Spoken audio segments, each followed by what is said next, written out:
क्या टी20 world cup से संजू सैमसन की छुट्टी लगभग तय हो चुकी है? ये एक सवाल है जो इस समय हर एक इंडियन क्रिकेट फैन के दिमाग में लगातार घूम रहा है और उसके पीछे की काफी सारी वजह भी हैं। क्योंकि जो ये डिसीजन इस समय मेकिंग चल रही है ना पूरी टीम इंडिया को लेकर, वो परफॉर्मेंस बेस्ड है या फिर पोस्टर बॉय के फोकस में है, ये बात समझनी जरूरी है। और इस पूरी बात को कंसोलिडेट किया है अभिषेक शर्मा के एक रीसेंट स्टेटमेंट ने, जहां पर कि मतलब इस स्टेटमेंट के बाद में संजू सैमसन के फैंस का गुस्सा और भी ज्यादा जायज लगता है।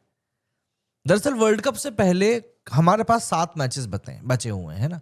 2 मैचेस साउथ अफ्रीका के अगेंस्ट बचे हुए हैं, 5 मैचेस न्यूजीलैंड के अगेंस्ट। मतलब अब एक्सपेरिमेंटेशन का टाइम ऑलमोस्ट खत्म हो चुका है। और ऐसे टाइम पर कप्तान सूर्यकुमार यादव, वाइस कैप्टन शुभमन गिल दोनों इस साल टी20 में एक भी हाफ सेंचुरी हिट नहीं कर पाए हैं। और नंबर झूठ नहीं बोलते, सिर्फ इमोशंस नहीं, अगर हम लोग नंबर्स की तरफ भी बात करें तो सूर्यकुमार यादव 2025 की अगर हम बात करें इनकी परफॉर्मेंस की टी20 में 19 मैचेस में 201 रन, एक भी 50 नहीं। शुभमन गिल की बात करें 2025 में खेले गए मैचेस की तो 14 मैचेस 263 रन, एक भी 50 नहीं। ये नंबर्स किसी फ्रिंज प्लेयर्स के होते तो शायद अब तक वो बेंच को छोड़िए वो अपने घर पे जाकर बैठ गया होता। अभिषेक शर्मा का जो स्टेटमेंट है दरअसल वो संजू सैमसन वाले पूरे मुद्दे को लेकर बहुत ज्यादा गर्मा रहा है। दरअसल इंडिया साउथ अफ्रीका टी20 मैच के बाद में अभिषेक शर्मा ने जो बोला वही इस पूरी कंट्रोवर्सी का सेंटर बन गया। बंदे ने कहा कि मुझ पर भरोसा रखिए, सूर्य और गिल टी20 वर्ल्ड कप में इंडिया के लिए मैचेस जिताएंगे। उन्होंने कहा form is temporary, class is permanent, खास करके शुभमन गिल के लिए। अब देखिए गिल और अभिषेक के क्या संबंध है, बचपन से वो सभी को ही जानते हैं। तो अभिषेक शर्मा गिल के रिस्पेक्ट में जब कोई बात कहेंगे तो उस बात को वेटेज उतना कोई दे नहीं पाएगा। लेकिन हाँ, अगर ये दोनों के रिस्पेक्ट में बात कही जा रही है तो फिर टीम में अंदर क्या बातें चल रही हैं वो तो समझ में आता है। और यहीं से एक स्ट्रॉन्ग सिग्नल भी मिलता है कि टीम मैनेजमेंट का ट्रस्ट अभी भी गिल के ऊपर 100% इंटैक्ट है, इसमें कोई दो राय नहीं है। तो फिर वही सवाल खड़ा होता है कि संजू सैमसन आखिर कहां फिट होते हैं। संजू सैमसन इस पूरी इंडिया साउथ अफ्रीका टी20 सीरीज में संजू को अब तक प्लेइंग 11 में मौका नहीं मिला है।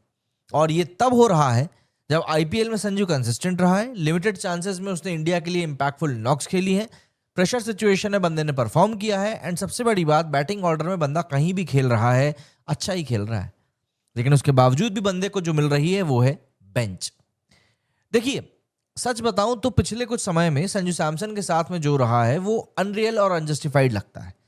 संजू के केस में ऐसा लगता है कि एक फेलियर ने बंदे को बेंच पे बिठा दिया, एक एक्सपेरिमेंट के बंदे के चक्कर में संजू ड्रॉप हो गया, और एक इंजरी ब्रेक जैसे ही पूरा हुआ तो बंदे को भुला दिया गया। मतलब संजू सैमसन के बारे में कोई बात भी नहीं करना चाह रहा है। जबकि दूसरे साइड अगर मैं पोस्टर बॉय की बात करूं तो बंदे के कंटिन्यूस फेलियर के बावजूद भी उसको एक क्लास प्लेयर का टैग मिला हुआ है। पूरा फॉर्म के बावजूद भी वर्ल्ड कप की टिकट उसकी कंफर्म नजर आ रही है। तो ये डबल स्टैंडर्ड्स जो हैं ये ऑब्वियस दिखाई पड़ रहे हैं।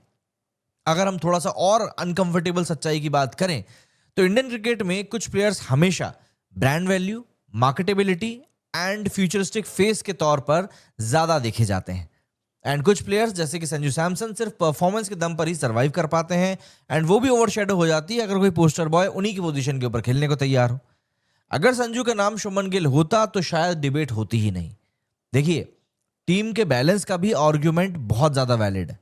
टीम मैनेजमेंट का आर्ग्यूमेंट ये है कि combination, team balance, role clarity, ये सब चीजें। लेकिन सवाल ये है कि क्या एक इनफॉर्म विकेटकीपर बैट्समैन को सिर्फ कॉम्बिनेशन के नाम पर आप बाहर बैठा सकते हैं, स्पेशली जब कैप्टन फॉर्म में नहीं है, वाइस कैप्टन फॉर्म में नहीं है, मिडिल ऑर्डर आपका पूरा अनस्टेबल है।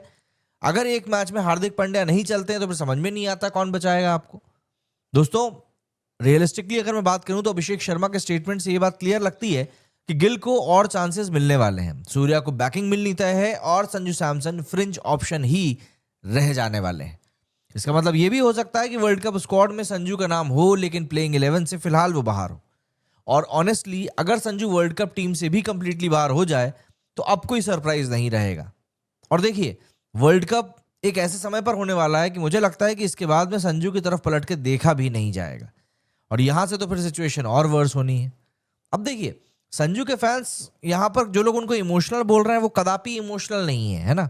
लॉजिकल सवाल वो लोग पूछ रहे हैं, भाई सेम फेलियर टॉलरेंस सबके लिए क्यों नहीं है, परफॉर्मेंस रिवॉर्ड कब मिलना चाहिए, और कितने चांसेस का कोटा होता है। और जब जवाब नहीं मिलता तो ऑब्वियस सी बात है फ्रस्ट्रेशन नेचुरली आता है। ये वीडियो संजू वर्सेस गिल को लेकर नहीं है, ये fair selection versus fixed perception के ऊपर है। अगर टीम इंडिया वर्ल्ड कप जीतना चाहती है तो सिर्फ रेपुटेशन नहीं बल्कि करंट इम्पैक्ट को भी देखना पड़ेगा।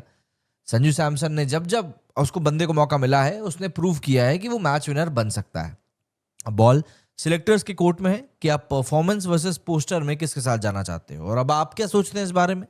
क्या संजू सैमसन के साथ इंजस्टिस वाकई में हो रहा है या फिर टीम मैनेजमेंट सही डायरेक्शन में जा रहा है? कमेंट करके अपनी राय जरूर बताइएगा।